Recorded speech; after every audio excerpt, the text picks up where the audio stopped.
Hello दोस्तों, स्वागत है मेरे यूट्यूब चैनल में। आज का जो वीडियो है वो है रैंक, यानी किस पुलिस अधिकारी की क्या रैंक होती है, क्या उसके बैच लगे हुए होते हैं, उसी पर हम कैसे पहचान करें, उसी पर आज का वीडियो है। ठीक है दोस्तों, चलिए स्टार्ट करते हैं। उत्तर प्रदेश पुलिस का जो पूरा स्ट्रक्चर है वो कांस्टेबल से लेकर डीजीपी तक चलता है, यानी कि constable, head constable, SI, inspector, DSP, SP, SP, SSP, DIG, IG, DGP, इस तरीके से पूरा जो है पूरा जो है स्ट्रक्चर चलता है उत्तर प्रदेश पुलिस का। तो उसी पर हम आज बात करेंगे। देखिए कांस्टेबल, अब देखिए कांस्टेबल का क्या होता है, जो कंधे पर होती है इस तरह की एक मतलब फित्ती होती है, जो बिल्कुल जिस पर कोई भी स्टार वगैरह नहीं होता। यहाँ पर एक उत्तर प्रदेश पुलिस लिखा रहता है, बस यही कांस्टेबल की पहचान होती है। कोस्ट ठीक है दोस्तों, इसके बाद में जब कांस्टेबल से जो प्रमोशन हो सकता है 10 से 11 साल बाद, वो हेड कांस्टेबल बनता है। हेड कांस्टेबल की जो है यहाँ पर बाह पर जो है ये 3 फित्तियाँ लगी होती है, 3 फित्तियाँ वाइट कलर की होती है। ठीक है दोस्तों, और वही उत्तर प्रदेश पुलिस लिखा होता है, और ये बिल्कुल वाइट होता है, मतलब प्लेन होता है खाकी रंग का। ठीक है दोस्तों, इसके बाद में देखिए एसआई। अब देखिए सब इंस्पेक्टर का क्या होता है, सब इंस्पेक्टर के कंधे पर जो है 2 स्टार लगे होते हैं, 2 स्टार लगे होते हैं, और एक रेड और ब्लू कलर की 2 जो है पट्टियाँ लगी होती है। ये सब इंस्पेक्टर होते हैं, यही आपके जो चौकी प्रभारी वगैरह यही बनते हैं। ठीक है दोस्तों, यही आपकी इन्वेस्टिगेशन, कोई भी झगड़े वगैरह की सब इन्वेस्टिगेशन सब इंस्पेक्टर ही करते हैं। सब इंस्पेक्टर के बाद में आते हैं इंस्पेक्टर। अब देखिए जो इंस्पेक्टर होते हैं उनके जो है कंधे पर 3 स्टार लगे होते हैं, और ये जो स्टार होते हैं सब इंस्पेक्टर और इंस्पेक्टर ये पीले कलर के होते हैं, पीली धातु के होते हैं। अब देखिए ये रेड और ब्लू कलर की 2 पट्टियाँ इसमें लगी होती है। जो इंस्पेक्टर होते हैं यही आपके एसएचओ होते हैं, यानी कि जो थाने के प्रभारी बनते हैं। थाने के प्रभारी बनने पर इन्हीं को एसएचओ बोला जाता है या कोतवाल बोला जाता है। ठीक है दोस्तों, चलिए इससे आगे चलते हैं। अब देखिए इंस्पेक्टर के बाद आते हैं डीएसपी, यानी कि डिप्टी सुप्रिटेंडेंट ऑफ पुलिस, यानी इनको सीओ भी कहा जाता है, सर्किल ऑफिसर भी यही होते हैं। इनका क्या होता है, इनके कंधे पर जो है 3 स्टार होते हैं। देखिए इंस्पेक्टर के कंधे पर भी 3 स्टार थे, इनके कंधे पर भी 3 स्टार है, पर इनके जो स्टार होते हैं वो जो होते हैं सफ़ेद कलर के होते हैं, वाइट कलर के होते हैं। यहाँ पर उत्तर प्रदेश पुलिस लिखा होता है, राज्य का नाम लिखा होता है। ठीक है दोस्तों, ठीक है। अब यहाँ से ऊपर जो चलेंगे वे सब सफ़ेद धातु वाले ही चलेंगे। अब देखिए इसके बाद में आते हैं एएसपी। एएसपी यानी कि additional superintendent of police. ASP के क्या होता है, एक अशोक स्तंभ लगा होता है, और यहाँ पर आईपीएस लिखा होता है। ठीक है दोस्तों, इसके बाद में आते हैं हमारे एसपी। एसपी क्या होते हैं, सुप्रिटेंडेंट ऑफ पुलिस। जो छोटे ज़िले होते हैं उनका जो मुखिया होते हैं वे एसपी होते हैं। ठीक है दोस्तों, एसपी के क्या होता है, एक अशोक स्तंभ और एक स्टार लगा होता है, और यहाँ पर आईपीएस लिखा होता है। ये एसपी की पहचान होती है। ठीक है, इसके बाद में चलते हैं एसएसपी, यानी कि क्या होता है, सीनियर सुप्रिटेंडेंट ऑफ पुलिस। जो बड़े ज़िले के मुखिया होते हैं, जो बड़े ज़िले होते हैं उनमें जो है एसएसपी उनके मुखिया होते हैं। उनके अंडर में कई सारे एसपी भी रहते हैं, जैसे एसपी ट्रैफिक,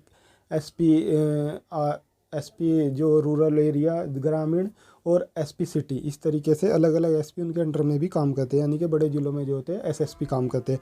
इनका क्या होता है, एक अशोक स्तंभ होता है और 2 स्टार लगे होते हैं जो सफ़ेद धातु के होते हैं। यहाँ पर आईपीएस लिखा होता है। ठीक है दोस्तों, ये एसएसपी साहब की पहचान होती है। इसके बाद में एसएसपी साहब के बाद में आते हैं डीआईजी, यानी कि deputy inspector general of police. Deputy inspector general of police क्या होता है, ये इनके क्या होते हैं, एक अशोक स्तंभ लगा होता है और 3 स्टार लगे होते हैं। ठीक है दोस्तों, और यहाँ पर आईपीएस लिखा होता है। ये होता है deputy general of police, DIG, जिनको आप डीआईजी बोलते हैं। ठीक है दोस्तों, इसके बाद में आते हैं आईजी साहब। अब देखिए आईजी साहब की पहचान क्या होती है, इनको क्या होता है, inspector general of police.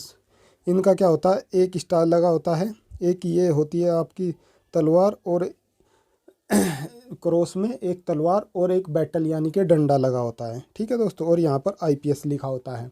IG क्या होते हैं, ये पूरे जोन के मुखिया होते हैं, एक पूरे जोन के मुखिया आईजी साहब होते हैं। इसके बाद में जो आता है उत्तर प्रदेश पुलिस का सबसे बड़ा पद है, जो है जिसको आप डीजीपी के नाम से जानते हैं, डायरेक्टर जनरल ऑफ पुलिस, जो जिसके अंदर में पूरी राज्य की पुलिस आती है। तो इस तरीके से आपने देख लिया किस तरीके से उत्तर प्रदेश पुलिस की रैंक वाइज जो है चलती है, कि जैसे जितना बड़ा पद होता है उतनी ज़्यादा पावर होती है, उतना बड़ा उनका क्षेत्र होता है। अब देखिए संक्षेप में समझ लेते हैं। अब देखिए सबसे पहले आते हैं हमारे कांस्टेबल। अब देखिए सबसे पहले आते हैं हमारे कांस्टेबल। कांस्टेबल के केवल यहाँ पर उत्तर प्रदेश पुलिस लिखा होता है और कोई स्टार वगैरह नहीं होता। उसके बाद में आते हैं हेड कांस्टेबल। हेड कांस्टेबल के जो है यहाँ हाथ पर 3 वाइट फित्तियाँ लगी होती है और वही कांस्टेबल वाली यहाँ उत्तर प्रदेश पुलिस लिखा होता है। ठीक है दोस्तों। उसके बाद में आते हैं आपके सब इंस्पेक्टर। सब इंस्पेक्टर जो होते हैं ये पीली धातु के 2 स्टार लगे होते हैं और ठीक है दोस्तों। इसके बाद में आते हैं इंस्पेक्टर। इंस्पेक्टर के पीली धातु के 3 स्टार लगे होते हैं, जिसको आप SHO के नाम से भी जाने जाते हैं। उसके बाद आते हैं DYSP यानी कि डिप्टी सुपरिटेंडेंट ऑफ पुलिस। इनके जो है 3 स्टार लगे होते हैं, लेकिन ये सफ़ेद धातु के होते हैं। ठीक है, यहाँ पर उत्तर प्रदेश पुलिस लिखा होता है। उसके बाद में आते हैं ASP यानी कि ASP साहब, एडिशनल सुपरिटेंडेंट ऑफ पुलिस। इनके क्या होता है, एक अशोक स्तंभ लगा होता है। उसके बाद में आते हैं SP होते हैं जिनके एक अशोक स्तंभ और 1 स्टार लगा होता है। उसके बाद में आते हैं SSP के 1 अशोक स्तंभ और 2 स्टार होते हैं। उसके बाद में आते हैं DIG साहब के 1 अशोक स्तंभ और 3 स्टार लगे होते हैं। उसके बाद में आते हैं IG साहब का क्या होता है, क्रॉस में तलवार और बैटल यानी कि डंडा लगा यहाँ पर होता है और 1 स्टार होता है। उसके बाद में आता है उत्तर प्रदेश पुलिस का सबसे बड़ा पद DIG साहब के क्या होता है, क्रॉस में 1 तलवार, बैटल यानी कि डंडा और 1 अशोक स्तंभ लगा होता है। यानी कि ये जो होती है पूरे उत्तर प्रदेश पुलिस की जो है रैंक वाइज इस तरीके से चलता है। यानी कि अब आपको समझ में आ गया होगा कि उत्तर प्रदेश पुलिस की रैंक वाइज किस अधिकारी के पास कितनी पावर होती है। जितना बड़ा अधिकारी उतनी ज़्यादा पावर, उतना बड़ा क्षेत्र उसको मिलता है। ठीक है दोस्तों। इसके अलावा यदि उत्तर प्रदेश पुलिस से रैंक से संबंधित या किसी भी कोई भी जानकारी हो तो आप मेरे से कमेंट बॉक्स में पूछ सकते हैं, मैं उसके बारे में आपको पूरी जानकारी दे दूंगा। और इसी तरह की और इन्फॉर्मेटिव वीडियो देखने के लिए मेरे चैनल को सब्सक्राइब कर ले, फॉलो कर ले और बेल आइकन को दबा ले, और इस वीडियो को ज़्यादा से ज़्यादा लाइक करें और ज़्यादा से ज़्यादा अपने दोस्तों तक शेयर करें ताकि उनके पास भी जानकारी पहुँच सके। जय हिंद दोस्तों।